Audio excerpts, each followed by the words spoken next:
With all but a handful of races decided, next year's Congress will be one of the most evenly divided in the country's history. Legislative leaders will wrangle with fragile coalitions within and across parties, complicating even basic functions. But as congressional correspondent Lisa Desjardins explains, first, those leaders will need to convince their colleagues to put them in charge. On the Capitol steps, the election is taking human shape, with smiles from the newly elected House members here for orientation. But for current House Republicans, strain. Today voting on their leaders while waiting to learn if and by how much they will control the House chamber. A large group of races remain uncalled, mostly in California. That puts leader Kevin McCarthy on thin ice in his quest to become Speaker. The party is reckoning with disappointing results from this year's midterms, a far cry from the promised red wave. A large majority of House Republicans, 188, today voted to back McCarthy as Speaker against symbolic opposition from Arizona's Andy Biggs. But that's 30 votes short of the 218 anyone needs to be Speaker. To clinch the gavel, McCarthy will need to get those votes by January. Speaker Pelosi's leadership fate currently is up to her. As the next generation of House Democratic leaders awaits her decision and eyes increased Republican power, today, they spoke of bipartisanship. Pete Aguilar of California. The American people clearly want us to work together. They want us to solve problems. And that's the moment that we're in now. We have a chance to make continued progress if Republicans are willing to work together. Few are happier than Senate Democrats, who will keep their narrow majority for 2 more years. Pennsylvania Senator-elect John Fetterman suited up and stood with leader Chuck Schumer and fellow Senator-elect Peter Welch of Vermont. In the Senate, Schumer took aim at former President Trump's hold on the GOP. After the failures, Republican failures, in elections in 2018 and 2020 and now in 2022, I hope the message is sinking in. If Republicans continue to embrace MAGA radicalism, they're going to keep losing. It's a salient issue for Senate Republicans, whose leader Mitch McConnell welcomed their 5 new senators today, but who emerged from a tense Republican luncheon with this to say about the election. We underperformed among independents and moderates because their impression of many of the people in our party in leadership roles is that they're involved in chaos, negativity, excessive attacks, and it frightened independent and moderate Republican voters.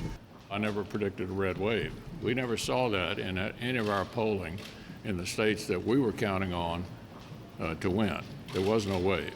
The party is swimming in questions, including this blunt tweet from Senator Josh Hawley over the weekend, writing that the old party is dead. As Republicans contend with their own direction, all of Washington waits for the final numbers on the next Congress. And Lisa is here now to dive into how these power dynamics will play into what does and does not get done on Capitol Hill in the coming months and years. Hello, Lisa. Hello. So you've been literally running back and forth from House to Senate, covering these leadership discussions. Where does everything stand in the House and the Senate? We still don't have that majority 218 for House Republicans yet. Let's look at what we do know. This is the races called by the Associated Press at this moment. We have 206 Democratic seats, 217 Republican seats. That is 1 seat short of the majority. Judy, looking at the races that are remaining, I have 5 that Republicans are winning. So they would end with 222 seats. It looks like that's coming. We just don't know when. Sometime very soon. Republicans are eager for that, as you'd understand. But today was such a day of reflection and consternation, finger pointing among Republicans on both sides of the Capitol. And let's start first with those House Republicans. Kevin McCarthy did come out from his leadership election, and he does claim that he will get the 218 votes he needs by January. However, Republican Matt Gaetz of Florida came out and said, no, he is not going to get those votes. I don't think he can possibly. It's sort of a classic who is going to come out on top. McCarthy admitted, yes, he is negotiating over the rules. How much power he would have as Speaker is certainly on the table. And he talked about that very clearly. Then I ran over to the Senate side, where you had leader Mitch McConnell now facing a leadership challenge as well from Senator Rick Scott of Florida. Is that a serious possibility he would lose his leadership role? No. I don't think that their votes are there for Mitch McConnell to be ousted, but it is a sign of the divisions within the Republican Party on both sides. Who do you blame for this election, and who do you want in charge? So speaking of all the Republicans in the Congress, we have an announcement apparently coming tonight from former President Trump that he's going to run for re-election again in 2024. What are they saying? Well, you talk to a lot of Republicans. How do they see what it means if he runs? This is all woven into that narrative about the election. How much do they blame former President Trump, and how much do they want to bet on him again in the future? Judy, I was astounded that today, asking Republicans about a former president of their party, should he run for re-election, almost no one would say yes. Most of them, Judy, to me, were saying something like, it's early, let's see, that kind of thing. You know, and you heard from Senate Leader McConnell, or Republican Leader McConnell, when he talked about chaos, when he talked about those kinds of negativities, he's talking about President Trump. He's pointing the finger there. Others, I think, are waiting. They're seeing what happens with Ron DeSantis in Florida. But right now, it's sort of a big silence with a side of, which way is the air blowing for Republicans, especially on former President Trump? So interesting. So the Democrats, they're still in control in both houses for the next few weeks.